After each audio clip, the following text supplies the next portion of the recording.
വൃശ്ചിക മാസത്തിൽ നേട്ടങ്ങൾ വന്നു ചേരുന്നത് 6 നക്ഷത്ര ജാതകർക്കാണ്. ഇത് നിങ്ങളുടെ ജീവിതത്തിൽ വളരെയധികം സന്തോഷവും സമാധാനവും ഐശ്വര്യവും സന്തോഷവും ഇവയെല്ലാം സമ്മാനിക്കും.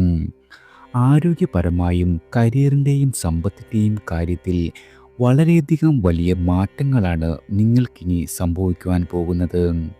ഇനി ഏതൊക്കെ നക്ഷത്ര ജാതകർക്കാണ് സൗഭാഗ്യങ്ങൾ വന്നു ചേരുന്നത് എന്ന് നോക്കാം. ആദ്യം മകയിരം നക്ഷത്ര ജാതകരാണ്. നിങ്ങളുടെ ജീവിതത്തിൽ ഇതുവരെ മുടങ്ങിക്കിടന്നിരുന്ന എല്ലാവിധ പ്രവർത്തനങ്ങളും പുനരാരംഭിക്കുവാൻ കഴിയുന്ന കാലമാണ്. ബന്ധുഗുണം വർദ്ധിക്കും. കുടുംബസമേതമുള്ള യാത്രകൾ നടത്തുവാനും ഭൂമി വിൽപ്പന വഴി വളരെയധികം ധനനേട്ടമുണ്ടാകുവാനും പറ്റുന്ന കാലം കൂടിയാണ്.